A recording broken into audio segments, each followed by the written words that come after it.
ক্ষমতায় বসেও কি তবে নিজেদের ইচ্ছেমতো সিদ্ধান্ত নিতে পারছে না বর্তমান বিএনপি সরকার?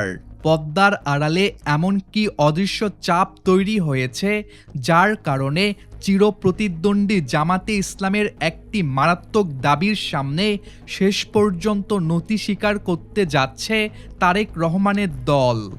ক্ষমতার অলিন্দে এখন সবচেয়ে বড় গুঞ্জন বর্তমান সেনাপ্রধান জেনারেল ওয়াকারুজ্জামানের মেয়াদ থাকাকালীনই সেনাবাহিনীর শীর্ষ নেতৃত্বে এক নজিরবিহীন পরিবর্তনের ছক আঁকা হচ্ছে।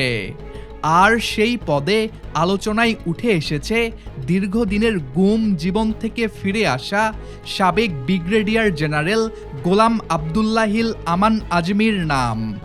স্বাভাবিকভাবেই একটি জাতীয়তাবাদী আদর্শের সরকার কখনোই চাইবে না যে জামাতের সাবেক আমিরের ছেলে এবং কট্টর জামাতপন্থী হিসেবে পরিচিত কেউ সেনাবাহিনীর সর্বোচ্চ কমান্ডে আসুক। কিন্তু রাজনীতিতে বাধ্যবাধকতা বলে একটি শব্দ আছে।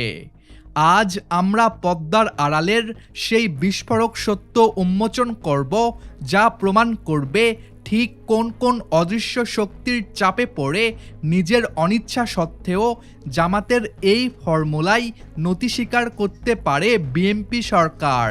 পুরো সত্যটি জানতে ভিডিওটি শেষ পর্যন্ত দেখুন। 5ই আগস্টের পট পরিবর্তনের পর বাংলাদেশে যে নতুন রাজনৈতিক বাস্তবতা তৈরি হয়েছে তাতে বিএনপি এখন রাষ্ট্র ক্ষমতায়।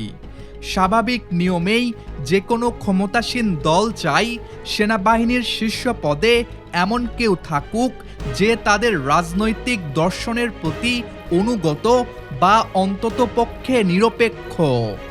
এই জায়গায় দাঁড়িয়ে গোলাম আবদুল্লাহিল আমান আজমিকে সেনাপ্রধান হিসেবে মেনে নেওয়া বিএনপির জন্য রাজনৈতিকভাবে একটি আত্মঘাতী সিদ্ধান্ত। কিন্তু সমীকরণটি বদলে গেছে আমান আজমির সাম্প্রতিক একটি মন্তব্যের পর, যেখানে তিনি সেনাবাহিনীতে পুনর্বাসিত হওয়ার এবং দেশের জন্য বড় দায়িত্ব নেওয়ার ইচ্ছা প্রকাশ করেছেন। আইনি দিক থেকে বিগত সরকারের আমলে রাজনৈতিক প্রতিহিংসার শিকার হওয়া কর্মকর্তাদের চাকরি ফিরিয়ে দেওয়ার একটি জোরদার প্রক্রিয়া চলছে। জামাত এখন মাঠের প্রধান বিরোধী দল হিসেবে এই দাবিটিকে তাদের রাজনৈতিক অস্তিত্বের লড়াই বানিয়ে ফেলেছে। তারা চাপ দিচ্ছে আমান আজমির মতো দক্ষ কর্মকর্তাকে যেন তার প্রাপ্য জ্যেষ্ঠতা ফিরিয়ে দিয়ে সেনাবাহিনীতে পূর্ণ বহাল করা হয়। আর আইন অনুযায়ী যদি তার চাকরি ফিরে আসে এবং জ্যেষ্ঠতা বজায় থাকে তবে তিনি স্বয়ংক্রিয়ভাবেই সেনাপ্রধান হওয়ার দৌড়ে সবার চেয়ে এগিয়ে যাবেন। এখন প্রশ্ন হচ্ছে, বিএনপি তো সরকারে, তাহলে তারা কেন জামাতের এই দাবিতে নতি স্বীকার করবে? বিশ্লেষকরা এর পেছনে 3টি প্রধান কারণ বা অদৃশ্য চাপ দেখতে পাচ্ছেন। প্রথমত, ভূ রাজনৈতিক সমীকরণ ও আন্তর্জাতিক চাপ। অন্তর্বর্তীকালীন পর্যায় পার হয়ে নতুন সরকার গঠনে যে সমস্ত আন্তর্জাতিক পরাশক্তি পর্দার আড়ালে ভূমিকা রেখেছে তাদের একটি বড় অংশ চাই বাংলাদেশে ক্ষমতার একটি ভারসাম্য থাকুক। তারা এককভাবে বিএনপিকে পুরো রাষ্ট্রযন্ত্রের নিয়ন্ত্রণ দিতে রাজি নয়। দ্বিতীয়ত, মাঠের রাজনীতির কোয়ালিশন ও রাজপথের ভয়। বিএনপি সরকারে থাকলেও দেশের আইন শৃঙ্খলা পরিস্থিতি এবং রাজপথের নিয়ন্ত্রণ এখনও সম্পূর্ণ স্থিতিশীল নয়।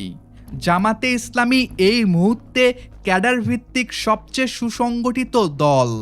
বিএনপি খুব ভালো করেই জানে এই মুহূর্তে যদি তারা জামাতের সাথে কোনো সরাসরি সংঘাত বা দূরত্বে যায় তবে জামাত রাজপথে এমন পরিস্থিতি তৈরি করতে পারে যা সরকারের ভিত নাড়িয়ে দেবে। তৃতীয়ত, সেনাবাহিনীর অভ্যন্তরীণ সেন্টিমেন্ট। সেনাবাহিনীর ভিতরে একটি বড় অংশ মনে করে বিগত সরকারের আমলে আমান আজমির উপর যে নির্মম অত্যাচার হয়েছে তার একটি প্রাতিষ্ঠানিক বিচার বা ক্ষতিপূরণ হওয়া উচিত। এই সেন্টিমেন্টকে যদি বিএনপি সরকার অবমূল্যায়ন করে, তবে সেনাবাহিনীর ভেতরেই সরকারের প্রতি এক ধরনের অসন্তোষ তৈরি হতে পারে। তাহলে কি আমরা ধরে নেব বর্তমান সেনাপ্রধানের মেয়াদ শেষ হওয়ার আগেই জামাতের এই মাস্টার স্ট্রোকে নতি স্বীকার করতে বাধ্য হচ্ছে বিএনপি?